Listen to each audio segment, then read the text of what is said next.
AudioJungle. Entrepreneur here. I see this initiative of where we are going to pick up agricultural waste from farmers' fields and convert it into useful energy for the rest of the society, as farming in most parts of the world is not very highly remunerative. And almost in every crop cycle, the farmer faces two risks. One of production risk because of pests, water supply, and other kind of things, and also marketing risk. So very often the capacity of the farmer to deal with these kind of risks, especially in the context of India or Telangana, where the average farm size is just about 2 acres, is very limited. So any effort made by the industry or by the government to enhance the income of the farmer is most welcome. And I think this kind of initiatives where we are converting agri waste into useful biogas is an initiative in the right direction. I would just like to let you know that the government of Telangana places the highest importance on agriculture. We have seen that demonstrated over the years, and we are better placed to support industries of this kind for two particular reasons which many other states may not have. One is that we have a digitized database of crop he has grown and which week he has sown that crop. So an industry like this can anticipate what will be the supply of raw material 6 weeks from now, 12 weeks from now, 15 weeks from now, or 6 months down the line. I think we can work together to ensure that the farmer's income gets enhanced because of initiatives like this. Talk and suggesting that could be directed.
South Africa ambassador Gideon Lamon garu, మిగతా కంపెనీలు మీరు ఈరోజు తీసుకున్నటువంటి నిర్ణయం వల్ల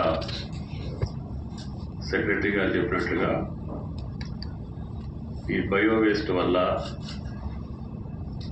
rural తెలంగాణలో ఎక్కువగా మనం పండించే పంట వరి, పత్తి, మిర్చి, మిగతా కంది, ఇటువంటి పంటలన్నింటినీ కూడా పెట్టుకుంటున్నారు. దానివల్ల భూసారం పడిపోతూ ఉంది, భూమి యొక్క విలువలు కూడా తగ్గిపోతున్నాయి. దానివల్ల ఎక్కువ ఫర్టిలైజర్ వాడాల్సి వస్తుంది. ఫర్టిలైజర్ వాడటం వల్ల ఎక్కువ పెస్టిసైడ్స్ వాడాల్సి వస్తుంది. ఆ యొక్క ఉత్పత్తులకు కూడా మన దేశ ఉత్పత్తులకి నాణ్యత పడిపోతూ ఉంది. అంటే భూసారం పడిపోవడం వల్ల మనం చేసేటటువంటి ప్రక్రియలు, దిగుబడుల కోసం చేసే ప్రక్రియ మొత్తం కూడా పంటల యొక్క నాణ్యతతో పాటు రైతు ఆదాయంతో పాటు వాటి యొక్క విలువలు కూడా పడిపోవటం వలన రైతుకు ఆదాయం తగ్గే పరిస్థితులు వచ్చినాయి. మన పంటలు ఎక్కడికి పక్క దేశాలకు పోయే పరిస్థితి రావట్లేదు. కారణం మనం భూమి యొక్క విలువలను చంపుకోవటం, భూమి యొక్క సారాన్ని తగ్గించుకోవటం, దానికోసం మళ్ళీ అనవసరమైనటువంటి మందులు వాడి మన ఉత్పత్తులను కూడా నాశనం చేసుకొని ఇప్పుడు రోగగ్రస్తమైనటువంటి పంటలు మాత్రమే పండిస్తున్నాం. మనం పండించే పంటల వల్ల మానవాళికి నష్టం, దానివల్ల రైతు కష్టపడి పండించిన రైతు కూడా లాభం లేకుండా పోతాం. ఇటువంటి ఇన్నోవేషన్ వల్ల ఆ బయోవేస్ట్ మొత్తాన్ని కూడా కింద మార్చడం మూలాన భూమి తల్లికి మేలు చేసిన వాళ్ళు అవుతారు, కష్టపడే రైతాంగానికి మేలు చేసిన వాళ్ళు అవుతారు. ఆయన ఆదాయాన్ని కూడా ఎంతో కొంత పెంచేదానికి కూడా ఈ ఇన్నోవేషన్ పనికొస్తుందని చెప్పి మొన్ననే రఘునందన్ గారు మా డిపార్ట్మెంట్ కింద ఉన్న భూములు కూడా వాళ్ళకి లీజ్కి ఇచ్చేయడానికి ఒకే గంటలో వాళ్ళకి దఖలుపరిచాం. ఎందుకంటే ఇప్పుడు ఇటువంటి వస్తేనే మన భూమి రక్షించబడుతుంది, భూమి వల్ల మన రైతు బతుకుతాడు, రైతు వల్ల ఈ సహజ వనరులు ఏదైతే ఉన్నాయో అవన్నీ కూడా కొరత ఏర్పడుతున్నాయి. ఆయిల్ దొరకట్లేదు, గ్యాస్ దొరకట్లేదు. ప్రకృతి మీద ఆధారపడాల్సినటువంటి ఇటువంటి వాటిని మనం తయారు చేసుకుంటే మన సమాజానికి మేలు అవుతుంది, తద్వారా మన రైతుని నిలబెట్టిన వాళ్ళం అవుతాం. ఈ ఇన్నోవేషన్ వల్ల స్థానికంగా కొంతమందికి ఉద్యోగాలు రావచ్చు, దానివల్ల కొంతమంది కూడా మెరుగుపడే అవకాశం ఉంది. ఇటువంటి ఇన్నోవేషన్కి కూడుకున్నటువంటి రుత్విక్రావు గారికి ప్రత్యేకంగా నా అభినందనలు తెలియజేస్తూ, ప్రభుత్వ పరంగా సౌత్ ఆఫ్రికా అదేవిధంగా ఇప్పుడు ఇండియా కొలాబరేషన్ తోటి చేసుకున్నటువంటి ఒప్పందాలకి తెలంగాణ ప్రభుత్వ పరంగా ఏ సహాయ సహకారాలు కావాలన్నా మా వ్యవసాయ శాఖ మీకు అందుబాటులో ఉండటమే కాకుండా రఘునందన్ గారు మీకు కావలసినటువంటి అన్ని సహాయ సహకారాలు అందిస్తారని చెప్పి ఈ సందర్భంగా విజ్ఞప్తి చేస్తూ, ఈ కార్యక్రమానికి నాకు తప్పకుండా రావాలని చెప్పి భానుగారి యొక్క ఆదేశం మేరకి ఈ అవకాశం కల్పించిన మీ అందరికీ పెద్దలు విద్యాసాగర్ రావు గారికి ధన్యవాదాలు తెలియజేస్తూ, వారి కుటుంబ సభ్యులకి ధన్యవాదాలు.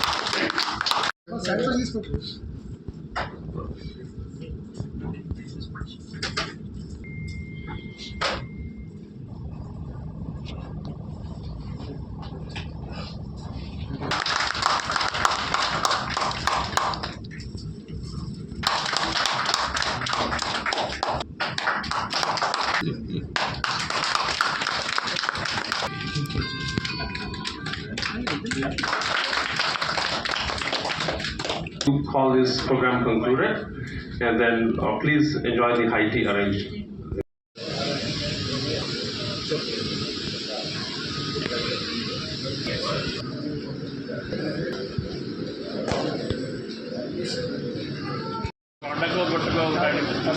సాక్ష్యం ఇచ్చాడు ఫారెస్ట్ ప్రాబ్లం